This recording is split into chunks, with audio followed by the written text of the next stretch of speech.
to India and Ireland, round Africa and back again. We don't really need to know just where we'll go. Maybe Canada, then to Brazil, then through the Alpine foothills. All I really want to know is, can we go? Oh baby, can we go? Round and around the globe. Welcome to Take Me With You, episode 104. I'm Ryan, And I'm Cheryl. We are two well-traveled people who want to go everywhere. but that's not going to happen. So instead, we'll travel vicariously by inviting a guest to share their unique travel stories with us. Today, we are talking to Benjamin Kepner. He lives in Denver, Colorado, and is the founder and CEO of Global Social Media Marketing. And I am already tongue-twistering over this. Welcome, Benjamin. Hi, thanks for having me, guys. I'm really excited to talk to you about travel, and your podcast is a great idea. Thanks for having me. Oh, thanks. We're happy that you're here. Global Social Media Marketing. Global. It's not as much of a tongue twister as I made it when I said it. But what does that mean? What do you do through social media marketing? Yeah, definitely. Global Social Media Marketing, we're a marketing and education technology company that helps the world connect to their communities in new ways. So that can include things such as YouTube ads or Facebook posts or LinkedIn lead generation campaigns. You think social media, we can do everything from content creation to building fan bases, generating leads, and ultimately sales, which is what most business owners care about and what they want to pay us for our services to help them grow their business. Oh, that's awesome. So that makes me curious. How many different social media platforms are you involved in? Because there are so many at this point. Right. Yeah. So there's actually over 300 social media platforms in the What? world. 300. I would have guessed 50. Yeah. I mean, there's a Wow. lot of specific countries have like niche social media channels. And so, where is a great question. Like, where do you focus your time if you've got three different channels? And my advice to every person, right? This is a question I'll ask you guys as I would ask a lead or a prospect. What are the three most visited websites in the world? Can you name them? Google.com. Okay, Google is number one. So you got that one. Amazon, Facebook. You got Facebook, which is number 3. Okay. And Okay. the missing one for number 2 is YouTube, actually. Everybody Oh, forgets really? about Okay. YouTube. That makes sense. Yeah, so when a client or a prospect comes to me and they say, Benjamin, I was thinking about LinkedIn, I was thinking about TikTok, I was thinking about Twitter, I just ask them that question. And then they have this light bulb go on their head and they say, oh, wow, those are the 3 most visited websites in the world. And my follow-up is, why would you not want to spend your time where people spend their most time right now in 2020, which is those 3 places? And then, yeah, there'll be some people that will want to, let's go play an Instagram or let's get a TikTok because it's super trendy. But all of those 3 places that I just mentioned to you have billions of people reaching those websites every day.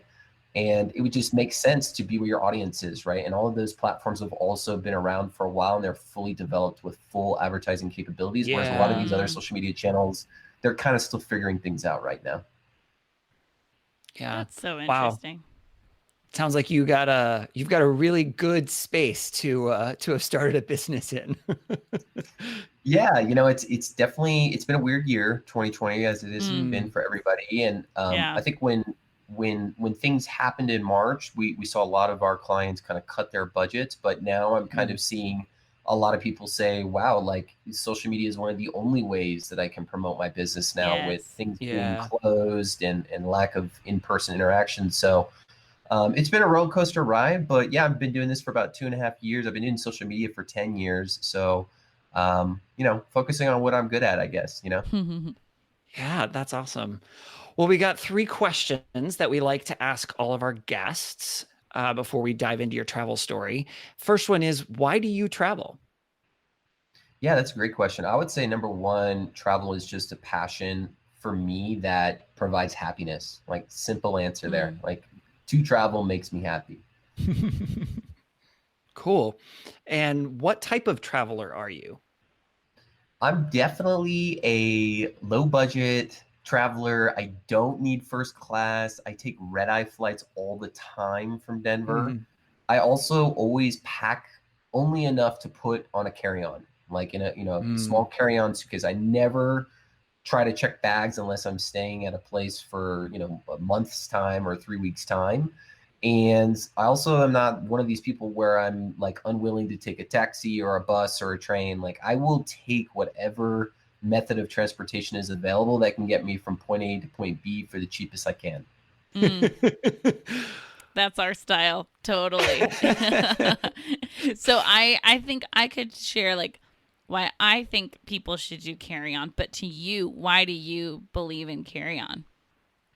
Well, number one, I prevent the entire risk of losing my luggage. So there's Mhm. that. Yep. Second thing is I'm saving myself a lot of money by not having to do check bags. I don't have to now deal with going into the airport line check in where I have to weigh my bag and do that. So I'm actually saving money, saving time, and also reducing risk of losing my luggage. Mm, those are good All reasons. wonderful reasons. Yes, Yeah. yeah. Yeah, absolutely. Yeah.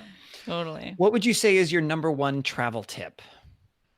My number one travel tip would be to just leverage Google Flights. I think the airline industry has changed dramatically, especially in 2020. But Google Flights has only been around for about 2 or 3 years now.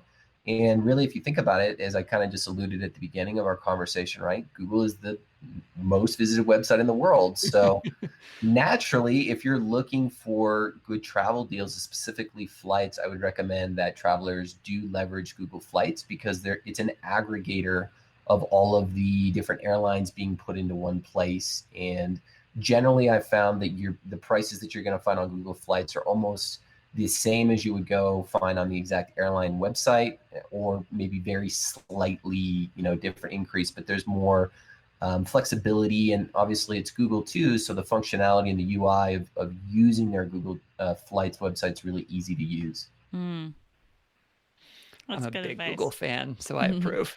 Yeah. Nice. All right. What travel story are you going to be telling us about today?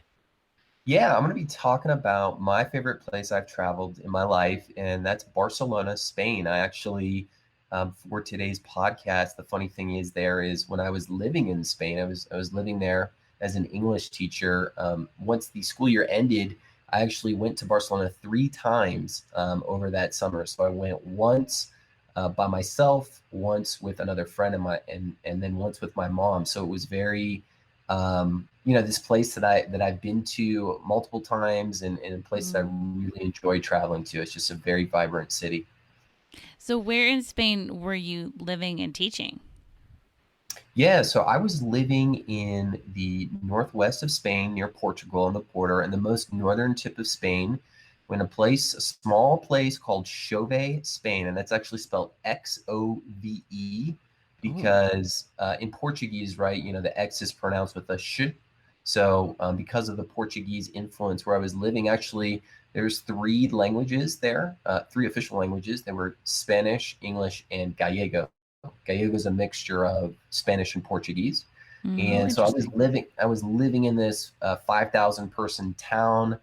I was the only English teacher in the region, so I stood out like a sore thumb. And I thought I was moving to Spain to become fully fluent in Spanish, but I found out very quickly that I was also going to have to learn Gallego and be in a trilingual experience every day at school. Wow. Mhm. That is so cool. I've never been that far west in Spain, actually. That's Yeah, really cool. a lot of people, they go to the south, they go to the beaches, or they go to Madrid and Hmm. Barcelona, and then I feel like a lot of people like to go to Basque Yes. country Yeah. too, and all the like surfing there. But a lot of people don't go that far west because I don't know. It's kind of just like it's not. None of those places are like major cities. For example, for an American, right? You probably have never heard of any of those cities if you're an American. So that's probably why a lot of people aren't going there. Hmm. Yeah, looking at a map. So it is we've talked on this podcast, we had a guest come on and share about the Camino de Santiago, which ends Very cool. in Santiago de Compostela, but this Hmm. is north and east of that. Okay. Right. Cool. It's Just on the trying to get most myself northern tip. situated here. But yeah, Santiago de Compostela is in the Galicia region, so it's definitely in that province where when I moved to Spain, we had to go to Santiago de Compostela because that's kind of like the major city in Galicia. So I actually did get to go there Oh, and kind of cool. start my journey there as like my onboarding as a teacher. Oh, nice. So then you headed all the way across the country to Barcelona 3 hmm times. 3 times, yeah. That's very cool. And what drew you there originally? Why did you want to visit Barcelona? Yeah, I mean, the first time was actually because my friend was visiting from the United States and he was coming out there. He, knew that I was living in Spain. He says, Benjamin, I'm going to come visit you. And Barcelona is like on my list. He was a big soccer player, a football player. And so that was kind of on his, to-do list. He had to go see the stadium and you see all these things in Barcelona. It's got all the famous for the Olympics back in the 90s that was there. So he kind of like inspired that. Funny enough, there was also a music festival going on at that same time. So we also decided Oh, to get to do that. And it's a pretty well-known music festival. It's called La Primavera Sound. Primavera means spring in Spanish. So it's actually like the spring music festival that's kind of leading into the summer, and they do that every year in Barcelona, and they have people from all over the world come, and it's a huge music festival. oh, that's very cool. Okay, you mentioned earlier about taking any form of transportation to Mhm. get places. So I'm Yeah. curious, what form of transportation did you use to get from where you were to get to Barcelona?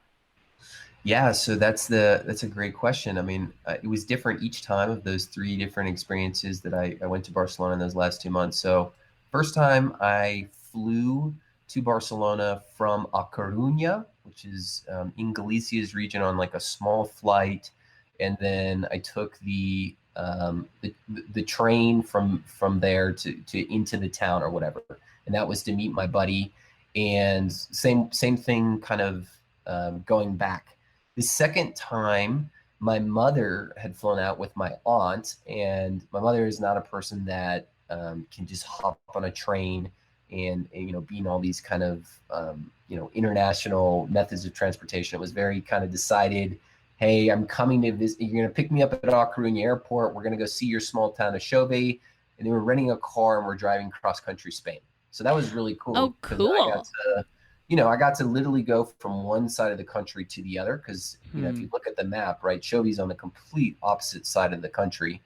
So I got to do that. And then the third time that I got to go with my buddy, he also flew into A Coruña, but we decided to fly in, and then we took some taxis just because he was a little skeptical of the train systems and things like that too. So he was willing to take a flight, but then we took a taxi. So each of those 3 times with 3 different people I traveled with, we did different ways. Whatever's more comfortable for those people was ultimately what we did.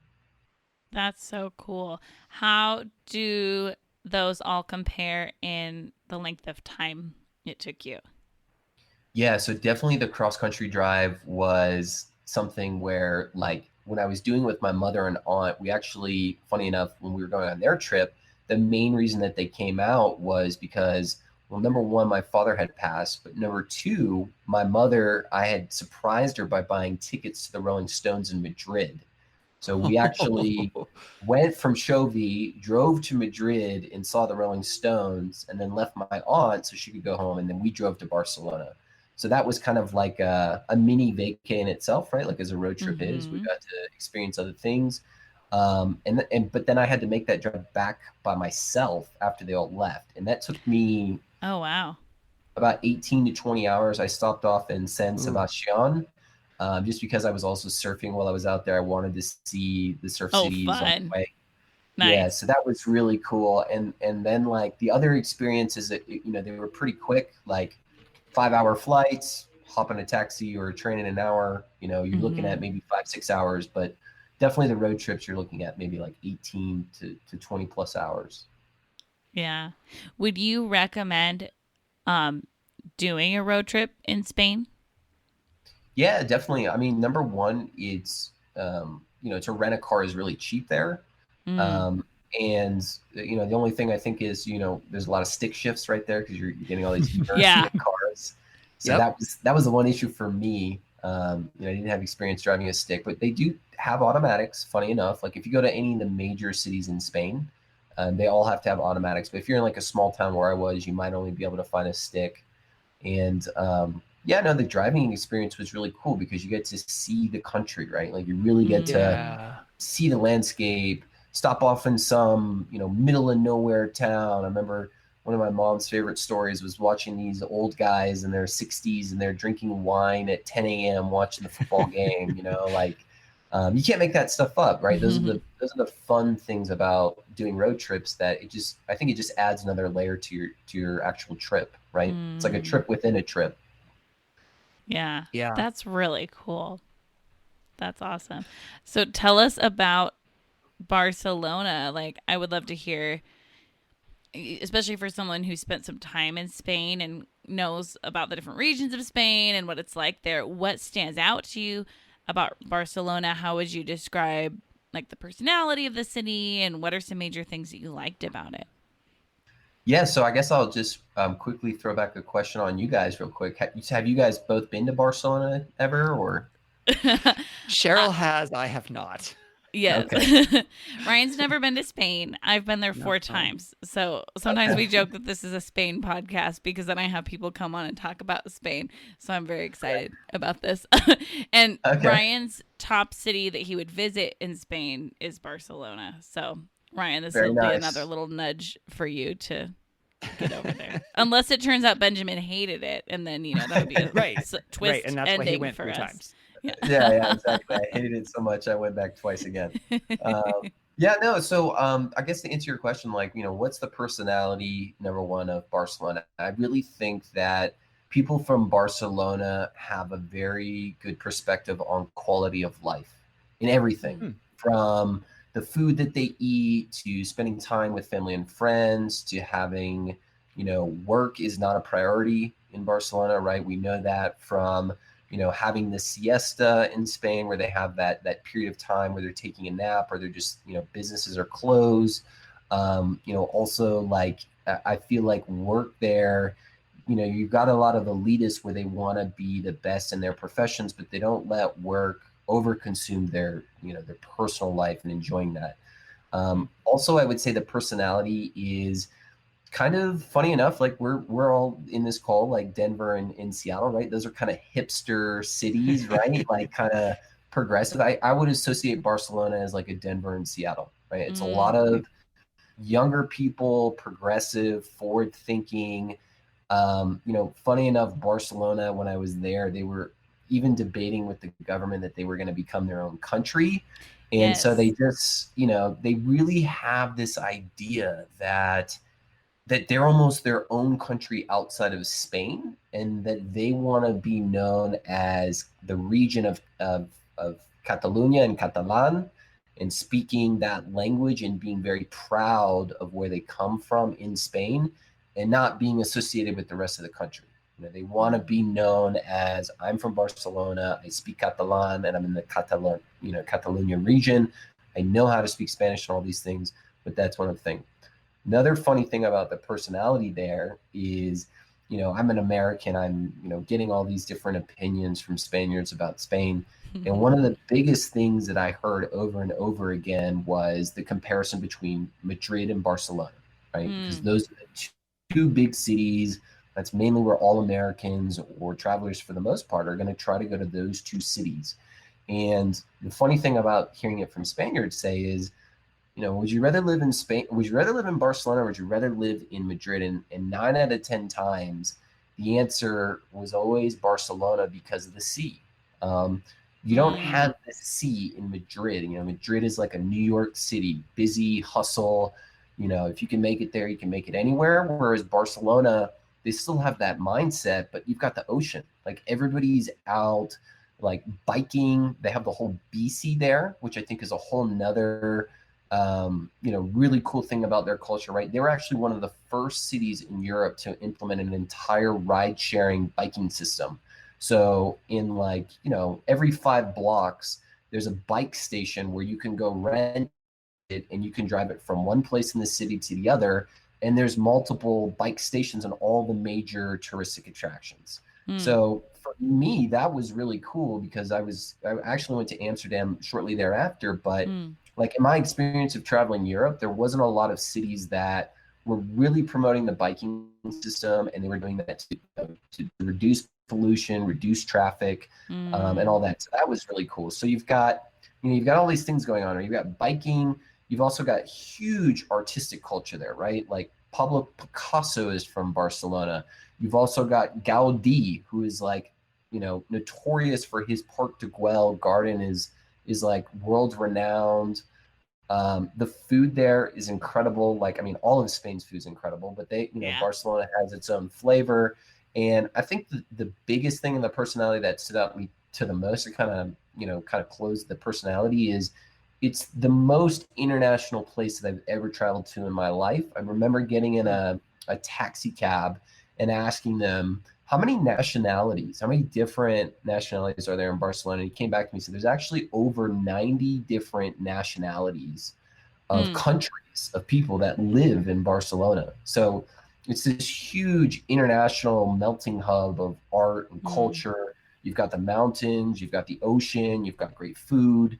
I've even presented this to other people, and they're like, yeah, I mean, Barcelona, what doesn't it have? And that's why it's one of my favorite places to travel to. It's got something for everyone.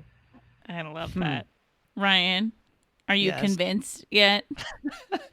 Well, I mean, they have to let us in right now, because right now I don't think we could. Right. I guess right now that really wouldn't work. So I'm trying not to, dream too big until things start opening up again. I do have kind of two questions, though, as someone who hasn't been to Barcelona, that are related to each other. One, for someone who hasn't been there, what are the things that you would absolutely say, oh, you've got to do this if you go to Barcelona? But then two, as someone who's been there a bunch of times, what are the things that you would do over and over again? Okay, great question. Yeah, so like number one, like they have the big church there, right? The Catedral. It's the most like iconic thing in Barcelona. If you ever see like a postcard, you always see like the major church there. And what's cool about that church is that it's really never done. They've been building on this church for hundreds of years, and every year it's slowly progressing, and they're adding things and stuff like that. So that's a huge tourist attraction. I already mentioned Parc de Güell, again, from Gaudí. Like if you go to Barcelona, you're going to see that artist's name almost as much as Pablo Picasso. I mean, the Picasso Museum is cool in itself, but the park and the garden, it overlooks the mountains and the ocean. That is my favorite place in Barcelona. I would go there every time. And I think I would go there every time. The other stuff is just the food, right? Going to the local hole in the wall places. You don't have to go to a fancy restaurant or anything like that.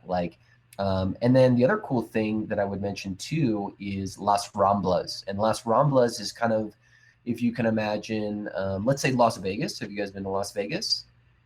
No. Wow. Okay. So I guess how about New York? Have you guys been to New York? I have, yeah. Cheryl has. I haven't. Okay.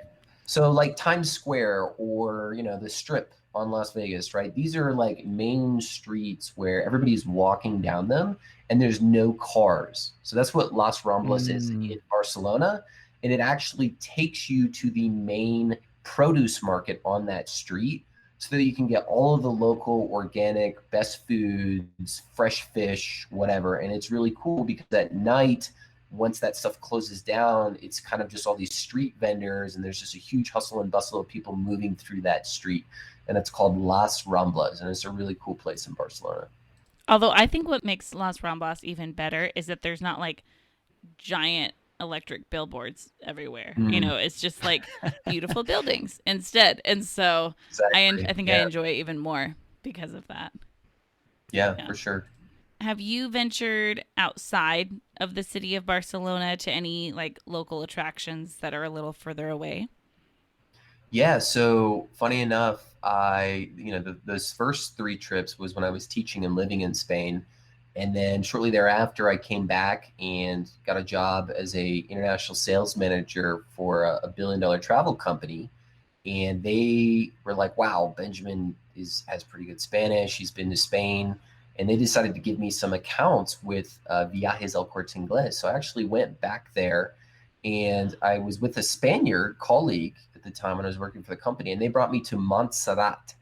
And I don't know if you guys have heard of that, but Montserrat is it's a huge mountain town. Like, it's probably about 30, 45 minutes outside of Barcelona. Like, it's not too far away, but it's like really truly getting into the mountain culture of Barcelona.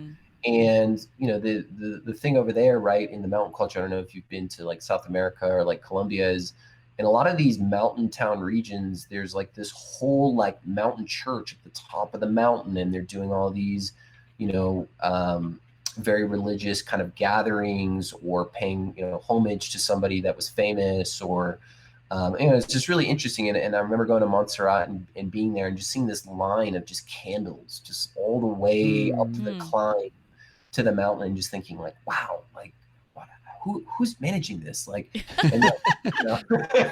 I always think that too.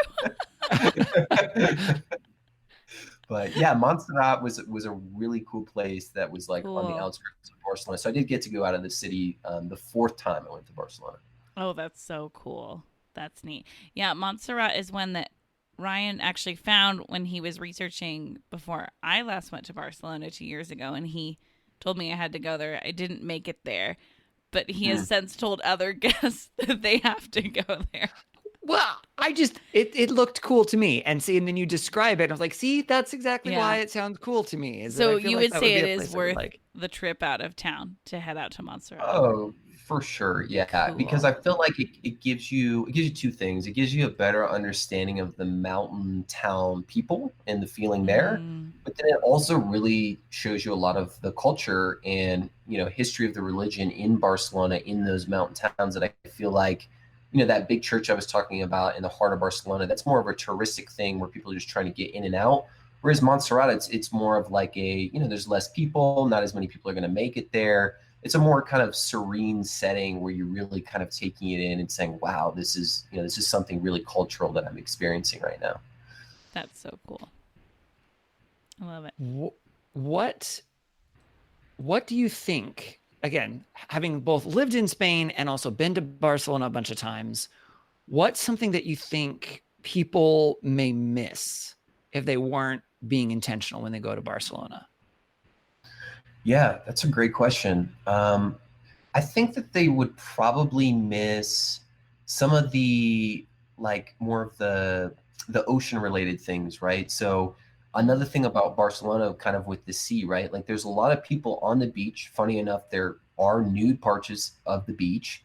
And then, you know, you've got all the exercise people biking and tanning, whatever. And then, you know, you've got all the boats. So there's this huge shipping port in Barcelona where if you know anything about European cruises, most European cruise lines are going to stop off in Barcelona because it's a major port hub for cruises. Think of Barcelona as a Miami, but with way more international people coming in and out because of its location. So, you know, I think that's one thing that I would say that even myself, I would like to kind of go back there again and get to experience more, is more of that, you know, maritime, you know, get on a boat, do a day cruise, you know, something that's more involved with the ocean. And I know that's definitely more expensive for a lot of travelers, but that's something where, you know, I think, you know, to be in tune with the ocean of Barcelona, I think is a lot of the reason why Pablo Picasso was so creative in his artwork, is he got a lot of that inspiration from the time he spent at the ocean there. So That's if good you were to go advice. back, doing something on the Mediterranean Sea might be a splurge for you. You might be willing to splurge for that. Yeah, I think even just like, you know, doing like kayaking for the day, or like getting to go out fishing one day would have been awesome, because there's all this amazing seafood there. Like, there's actually fish in Barcelona that you can't get in other parts of the world. So how cool would that have been if I could have gone out, caught some rare fish, came back, had a Spaniard cook it with me on the beach. Those are things that I didn't get to do that I would love to get to do if I ever go back. That sounds like the dream. That's so fun. Okay, so your sports loving friend, did you go to the Olympic Stadium and see all that, and did you enjoy it? Yeah, so funny thing about there, hopefully you guys won't be too disappointed with me. We definitely went to the Olympic Stadium, like with the flame, and we saw it. We rode our bikes through there and everything, but we actually didn't make it to a Barcelona soccer game. So that's also another thing. Wherever I'm sure anybody listening to this podcast is like, who is this Benjamin guy being in Barcelona and not seeing, I mean, right? Messi, right? Any sports fans out there? Messi is like the most world-renowned football soccer player of all time, and in Barcelona, if you go there, I mean, you can see that sports, fanship everywhere there. I think that's something from a sports perspective too that I would like to get to do again if I go back. Yeah, that does seem like a great location for that. I'm not a sports fan myself, but it feels like the mecca of soccer. So, yeah, Definitely is. that's very cool. How was the experience in Barcelona different for you, like the actual time in Barcelona when you were with each of those different people? And then you said you also went by yourself, right? Right. Yeah. So the first time I went with a good friend from high school. That was fun because we were both single. We could both speak Spanish fluently. That's how we met, was in Spanish class in high school. So it was like kind of full circle, fun. so that was great. And we went to a music festival, which, like, going to an international music festival is its own experience in itself. Like, regardless if it was in Barcelona or not, that was just crazy. And it was a lot of fun, like we got to do the single adventurous traveler where nobody's holding us back, and we're able to speak the language. That was great. Second time around with my mom, kind of after my aunt had left, that was cool too, because I got to do things that I know that my mom loves, like walking the beach or eating really good seafood.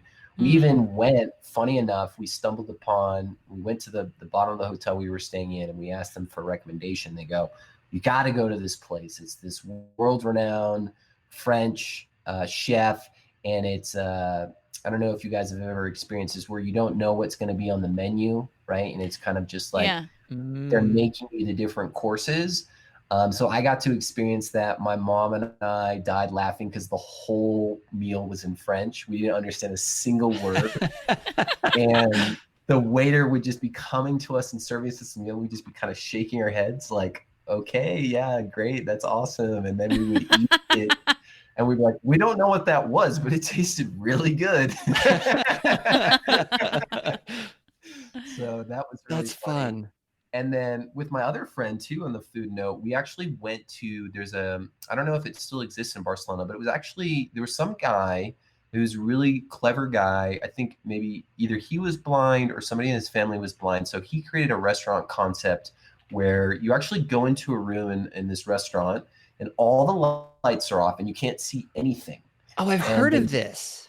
Yeah, I forget the name of it. I'd have to look it up, but it's pretty much like the concept of it is you are going to experience momentarily what it feels like to be blind, in the fact that you cannot see anything during the entire course of the meal. And so they actually like take your hand, sit you down, you're like blindfolded, and you're just using your other senses, right? Like if you were a blind person, like your taste, your hands. It was really weird because like normally, when you eat a meal, you're kind of looking at your plate and you're using your fork and knife, and you're picking what you want to eat and how you eat it. And it was just kind of, my friend, his name's Corey Arnwine, he's just laughing the whole time. He's like, oh, this feels like potatoes, but maybe it's broccoli. Like, I can't tell. So we're kind of like using our hands to feel the food and then obviously tasting it. And that was just a really cool experience. It just gave me another perspective on life, for people that are blind, how hard that is for them. I couldn't imagine that. It, just really made me kind of take a step back humbly. But then also from a restaurant experience, I can't really remember a better restaurant experience than that, because we were laughing the whole time. We had really good food, and it was just a really cool experience. Final cool. trip by my second buddy that came out, Michael Hanner. was really cool. But we were kind of in a rush. We were doing like a Euro trip where we were trying to hit, three or four cities, and we're only staying in cities for 3 or 4 days. So, I took him to all those places too, and I felt like he liked Barcelona, but we didn't spend as much time. 3 or 4 days, you can't discover that much. Spent a lot of time on the beach and stuff like that, and then finally, like when I went back on my own terms, I just did whatever I wanted. I just ate good food, got lost in the city, just kind of experience. And then, I let my colleagues get to show me those cultural things that I mentioned, like Montserrat, or taking me to their, special places that they had. There's actually, when we went out to Montserrat to close this with, there's this place called, like out in the country where it's a porron. Have you guys ever heard of a porron? No. So a porron is, I don't know if it was originated in Spain, but, think about like when you're drinking wine, right? Normally you're drinking like a wine bottle and you open it up and you pour the glass and that's it. Like it's just a very kind of common wine bottle. A porron, it's kind of like think of like a teapot. That's probably the best analogy I can give you. And the teapot is glass. It's all made out of glass, and you're actually pouring the wine. And in their culture, like they would actually like say like open your mouth up, and they would pour the teapot of wine into your mouth through a glass contraption. And it was just really cool. I'd never seen anything like that. It was just a different way to drink wine, and that was something that I experienced when I was in Barcelona. I saw that in Barcelona. I went on a food tour, and they took us to a little bar, and then they showed someone doing it and like tipping their head back, and then they get it like far away from their mouth, so it's super impressive to like get that stream into their mouth. I've seen somebody like with their whole arm out, like pouring for another person to drink it out of. Like it's like almost like a projectile of like a sprinkler coming out of the bottle. Yeah. Oh my goodness. Yeah, that would. I feel like you'd have to practice with water first, or just get messy. Yeah, it was. So cool, I found this. New. I found this restaurant you were talking about. We actually had a guest on our podcast a year and a half ago. She went to Barcelona on her honeymoon, and she went to this Dine in the Dark place, and it was still open. Dine in the Dark. Yep. And it looks like right now they're closed because of the coronavirus. So hopefully they will make it through and come back on the other side. I was thinking also it's hilarious because what photos would you have on your website if it's all in the dark? But they have a couple photos with like a flash of people like holding their shoulder in front of them, and then they have a beautiful plate that they have a photo of, which is funny that in that photo they care about presentation, because obviously it'd be like about touch and everything. I've never done something like that. It sounds really Isn't it? interesting. I feel like that is in a movie, or did I just make that up? I think it is in a show or something. There's definitely like variations of it. I've seen it in like other places too, but that one that I went to Barcelona was definitely. I highly recommend it. Forget about the food, just the experience of it. It's very humbling, and it just kind of gives you a different perspective on, there's people that are blind, what they go through every day. You know what it feels like to eat a meal, not being able to see it. Yeah. Well, Benjamin, thank you so much for sharing about these multiple experiences in Barcelona with us. So we have a question for you. If based on the title of our show, Take Me With You, if you could take us to just one thing in Barcelona, what would it be and why? Yeah, I would take you to Parc de Güell by Gaudí, and I would make you have a cafe cortado, which is like like a strong shot of espresso. And we would take pictures up there. We would get you a nice souvenir gift of something artistic, like with a cool pen or a piece of artwork from there. And then we would get tapas right after, and you guys would be telling me, Benjamin, this was the most beautiful garden and view in all the city that I saw. Sounds great. When do we go? Yeah, I'm in. As soon as things open up. Oh boy. And so this question normally is just fun, and now with COVID times, it's maybe not as fun. So it's either what is your next trip, if you have a next trip, or what do you wish your next trip could be? Yeah, that's a great question. So I would say in the short term, obviously, as being Americans, we cannot go outside the US. So, you know, inside the United States, I'm a snowboarder. So Oh, I'm going to cool. be traveling for that. That's kind of where a lot of my travel was this past year. I got to go to Utah. I went to Jackson Hole, Wyoming last year. I have been to Washington for ski. All over Colorado, obviously. So I'm just trying to expand that every year. I'm a Georgian that is now planted in Colorado, and I've taught myself how to snowboard, and it's become a true passion of mine. So that would be my easy answer for you. And my buddy, if he hears this down in Georgia, he's been trying to convince me to go ahead and book our stay in Montana at Big Sky is the ski resort that is kind of, I think, on our number one because it's not the busiest place. I haven't been to Montana, and I could actually Mm. drive from Denver to Big Sky in 8 hours. So I don't need to get on a flight. I can just do a road trip, pack everything I need in the car and meet them there. So that's kind of my short term thing. And if I had my way to go internationally, anywhere in Europe or South America, not maybe not somewhere that I've been, but anywhere in those places would be great Mhm. when things open back up. Absolutely. I'm excited for that day. Right. And do you have any travel questions for us?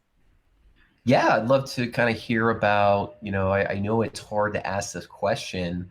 And, I feel like I'm a rare person that can say, yes, Barcelona, Spain is my favorite place I've ever traveled to. But I'm going to flip it back on you guys. What's your favorite city that you've traveled to? And let's maybe say outside the United States, if we can try to go international.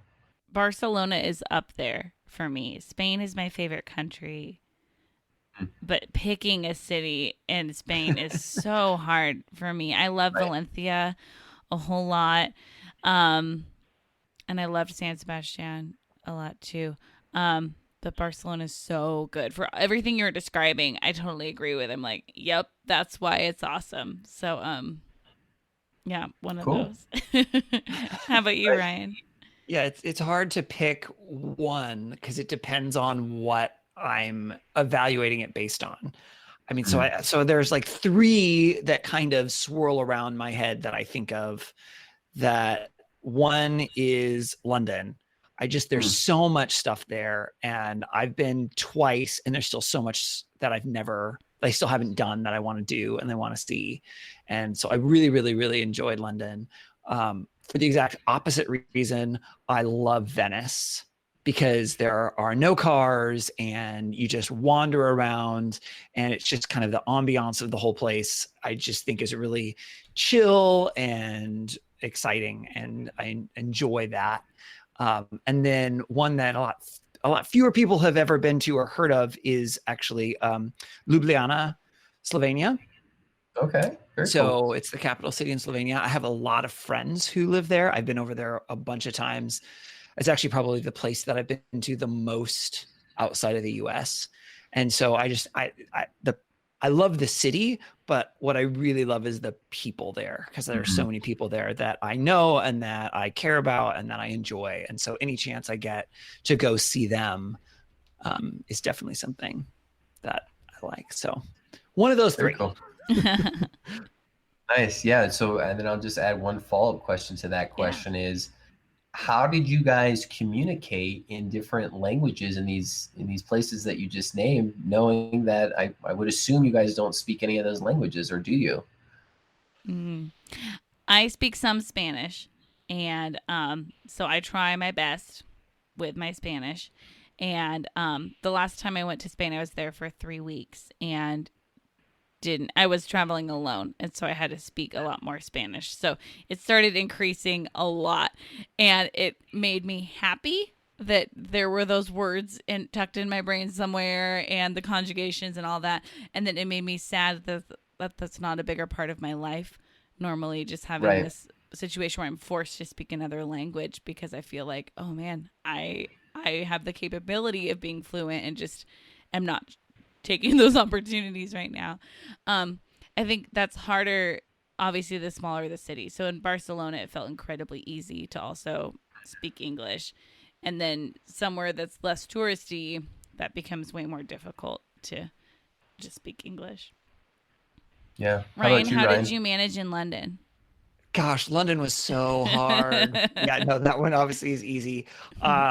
With Venice, I mean, I don't know Italian, but there are enough similarities that I could at least get by. And it's a touristy enough city that, for the Right. most part, I can make it. I try to learn at least please and thank you, at like Right. a bare minimum in the language. And in Slovenia, it's actually it's very generational, whether they speak Mm, English or not. So the older generation, pretty much most of them don't speak English. There's exceptions, but a lot of them don't. But the younger generation has grown up with English and they learn it in school, and some of them can speak it better than I can. And I'm not even exaggerating. Like they right. don't have an accent at all. And so, but there's funny thing. Again, I've been there enough and I've picked up on enough of the words that there would be times when I would be, standing around in a circle of Slovenes and they're talking in Slovene and I couldn't tell you what any of the words that they were saying were, but I still knew what the conversation was about. Right. Yeah. I mean, you probably No, would understand definitely. that having lived somewhere else, but Yeah, uh, for sure. so Yeah, it's interesting. I love hearing how people are traveling when they don't speak the language in that country, and then that's something. Funny enough, I've been to Slovakia and the Czech Republic, oh yeah, and going to those places, I remember getting on a train. There was no English being spoken. yeah. And the funny story there is I actually met somebody that could speak Spanish, so I spoke to them in Spanish to get from point A Mm, to point B in the Czech mm-hmm. Republic. And then there was a brief period where I had no English and I was just using my hands. I would point to Yeah. signs, try to communicate something through body language. Actually, I found works somewhat decently well as a traveler sometimes. Yeah. It Yeah. always reminds me of that I Love Lucy episode where there's like 5 translators in a row because they find like, okay, you speak these 2 languages, and they're like trying to like have this conversation back and forth through many, many translators. Yeah.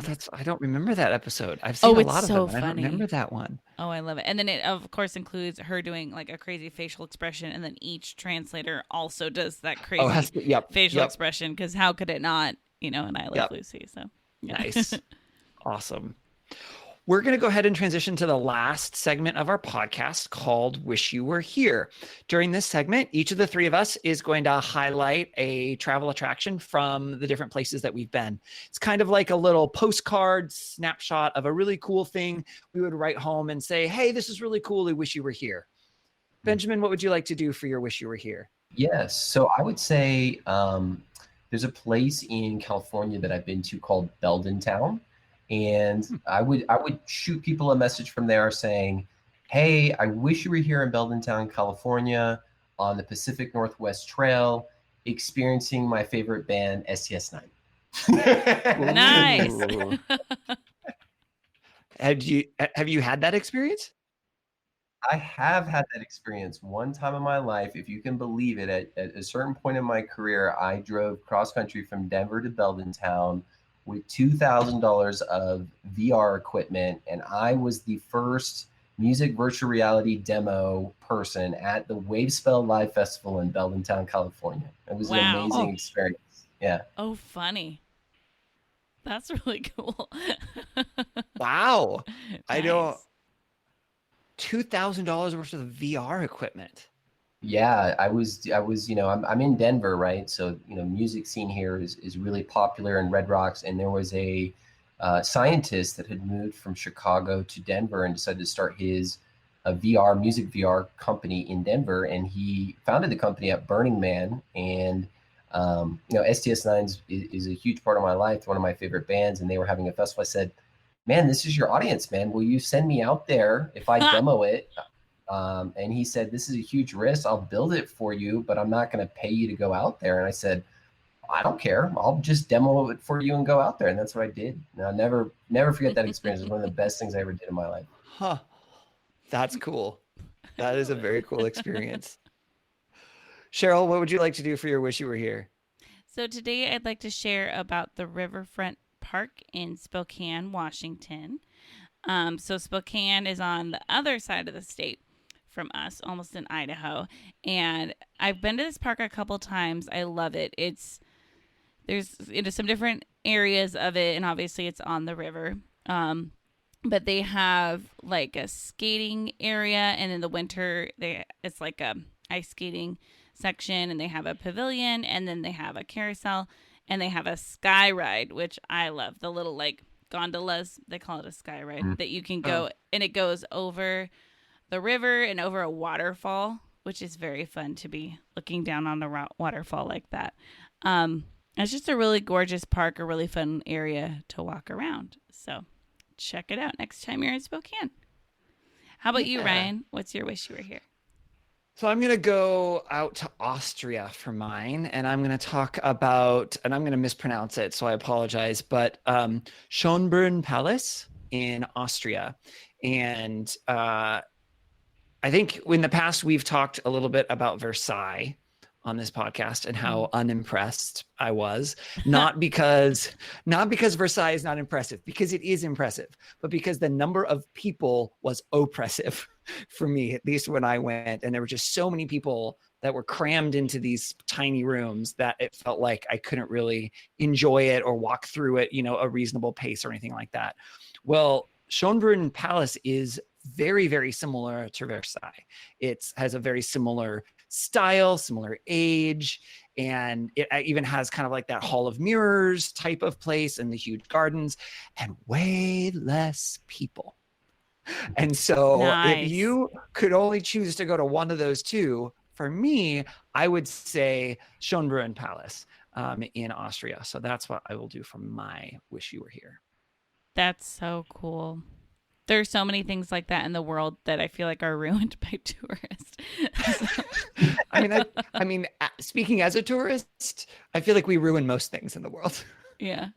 Well, and it's so funny. I mean, I have those moments with my husband, like if we're out for a drive or out somewhere, and he's like, why are all these people here? And I'm like, why are you here? Because you're one of these people too. And so it is the same for us as tourists, that we're part of the overcrowding of certain places. Yeah. But it is fun to be able to enjoy the beauty of a place without all the people. So that's really cool.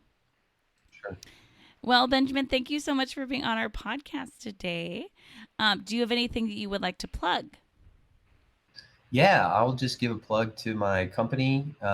So I mentioned at the beginning of the podcast, I'm the CEO and founder of Global Social Media Marketing. I know it's a mouthful. You can go to the website at globalsocialmediamarketing.com. And if you are a business owner or anyone that is looking to leverage social media to help you grow your business, please feel free to reach out to me, and I'd be happy to chat about how we can help you, or even just talk about our travel stories. I'm still going to continue traveling, hoping as much as I can. I know it's a crazy time for everyone with travel, so let's all just be hopeful that we can all travel again one day, because I still have that love to travel. Oh, yes, absolutely. We'd also love it if you would follow us on social media. We are at TimWe Podcast. That's at TMWI for Take Me With You Podcast. We are on Instagram and Facebook and Twitter. And Benjamin has already shared some great photos from his time in Barcelona with us. And so those will be available on our social media accounts. So we'd love for you to follow so you can see them. You can also email us at timwepodcast@gmail.com. Send us suggestions of guests that we should have on, topics we should cover, or maybe tell us about how you get by in other countries with limited language skills. Even if you have limited English skills, like me. You could also call us and leave us a voicemail at 406-763-8699. Or if it's a little bit easier for you to remember, that's 406-POD-TIMWE. We would love it if you would rate and review our podcast to tell other people what you think. Subscribe to make sure you don't miss any episodes, and share about this episode on your social media so other people can hear the cool stories about Barcelona from Benjamin. As always, thank you to Beth Reed Miller for the awesome artwork. You can check out more of Beth's artwork at Beth Is Something. And thank you to Erica Corbin for the use of her song Round the Globe. You can listen to Erica's music wherever music is sold or streamed. Benjamin, thank you so much for sharing with us today. It was great having you on the podcast. Yeah, definitely. Thanks for having me, guys. It was a lot of fun. It definitely makes me like feel like I'm ready to travel, but I can't. Me too. That's all we got. So until next time, remember to take me with you. Take me with you. Me too. Can we get a sailboat chasing down the sunset as we float round and round the globe? Salty air and balmy nights, guided only by the lights above, and a little love. Oh, the world is out there waiting to explore, and all our troubles here want them to be ignored. Oh, let's go to India and I